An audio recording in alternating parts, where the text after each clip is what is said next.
Okay, we're back, and I brushed up a little bit on my throwing water from a bucket skill, so maybe I won't fail anymore at that and be able to defeat this dragon. So let's go ahead and let's try again here. Throw water. Get maybe a little bit closer. Okay, there we go. Yes, I did it. The water hits the dragon squarely in the mouth, extinguishing its roaring flames. No fire, how mortified and embarrassed the dragon is. I don't know, how? Should that be a question mark there? Moving a huge boulder and leaving, the dragon creeps off to sulk. Okay. Okay, now we can get first of the three treasures we're trying to get in this game, which is a little piece of drywall here. No, I guess that's what it looks like. But really, that's the magic mirror. Okay, so look, mirror. The magic mirror is framed with an ornate mahogany wood, polished to a high sheen. Why is it blue then? Okay, get mirror. Carefully, you pick up the magic mirror. Okay. Although why there is no other treasures around here is kind of a mystery. Incidentally, while we're taking our long, slow trek out of the cave, when I was in university still, I had a English literature professor that when I used to visit his office, on his door I came across an interesting article about one of the theories of how the whole Western dragon kind of mythology started. And apparently back all the way back to the Celtic kind of mythology,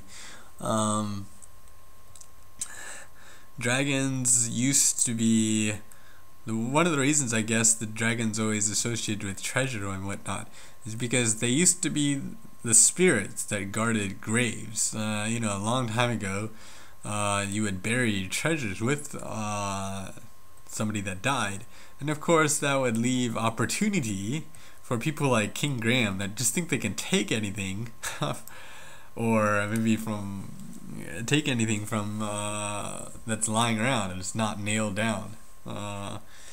So yeah, I had grave robbers, lots of grave robbers problems. So probably that's where the whole dragon mythology started, to try to scare off people from grave stealing.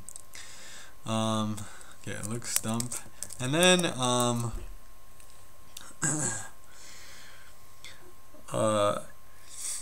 that's, since they're guarding treasure, that's probably why you see your typical like Dungeons and Dragon kind of art pictures drawn with a huge dragon guarding a bunch of treasure. So other than that, why else would a dragon need any treasure, and why does it have it in the first place? That's the question been brought up a lot. So maybe that's why.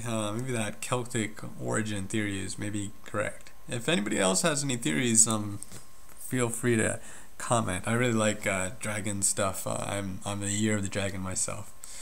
Okay, anyways, from here you can see the stump is very old and nearly petrified. Well, okay, I want to look inside. Okay, look inside stump. Inside the whole rotted stump, inside the old rotted stump, you notice a small canvas pouch. Okay, so let's get pouch. Let's not bother to find out who the owner is. Let's just get it and use it for our own purposes. You notice the pouch feels aged and tattered. Okay, look pouch. The tattered pouch is made of coarse canvas. Okay, open pouch. Cautiously, you open the pouch and see many sparkling and flashing diamonds. Quickly, you close it again, and so as not to lose any. Okay. As with King's Quest 2, it's a good idea to look into stumps. So whenever you're out trekking through the woods and you're going hiking or something like that, just always make sure you look in stumps. You might find treasures. Okay? But I don't think King's Quest 1 is as bad as far as randomly placed items goes compared to 2. I think 2 is way worse. But anyways. Okay, let's see. Now, where do we need to go next? Okay, so let's continue on here. And we have more lovely graphics. The water didn't even move, and any of these screens. I want to say that there is like 1 or 2 screens where the water moves, but I can't remember. Okay, there's the goat, which will become more useful or relevant later. Definitely King's Quest 1, probably out of all of them, really relies on the old fairy tales as far as kind of solutions goes. Okay, gentle Sir Graham, I am your fairy godmother. Your quest is indeed noble. My small part to aid you can be no bigger than this magic spell. Protective, but for a little while. Okay, so I get the little fairy dust on me. In the remake, at least, you can see you have this little kind of glowing field or whatever around you, so you can actually see how long that you actually still have the spell on you. Okay, so these little blotches on the ground are clovers. If you didn't know that, you should have known that. What's wrong with you? You can't tell with these graphics? Okay, and then in the middle, there's a 4-leaf clover. So let's get the 4-leaf clover. So get clover. Clover is soft, yet you sense a strange strength to it. Because it's magical. I don't really know how the whole 4-leaf clover myth started, other than it's supposedly more rare, so kind of see how people would have came to that conclusion. And we have a nice vista view here.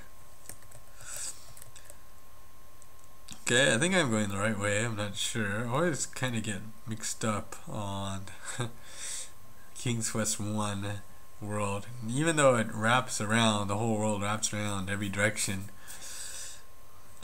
which you think would make it kind of easier to find places, but I don't know, maybe it makes it difficult. Okay, we have a huge bowl here now that we're supposed to get. That I could fit in and probably take a bath in. Graham could at least. Okay. Okay, so get bowl. You pick up the ceramic bowl. Okay. And you're supposed to look at it so that you can read the word fill on it. But supposedly there's some whatever glitch that if you don't read it and give it to the old couple, the woodcutter couple, then I think you get like an extra point or something. That's what I heard. We'll see maybe at the end of the game. If anybody knows any more details than I, then please leave a comment. Okay, so now here, these little brown little balls here are what? Some kind of nut. Okay, so look, ground. These are some of the finest walnuts you've ever seen. Okay, so get walnut. You pluck a nice walnut from the tree. Why not just pick one from the ground, okay? But anyways. Okay, so look, walnut. You also have to play with nuts in some of the other King's Quest games like King's Quest 3.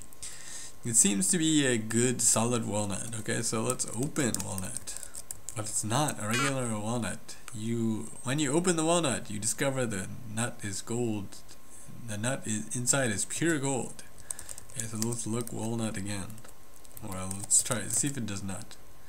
Proudly admire your golden walnut. Okay, it still looks kind of the same, but okay.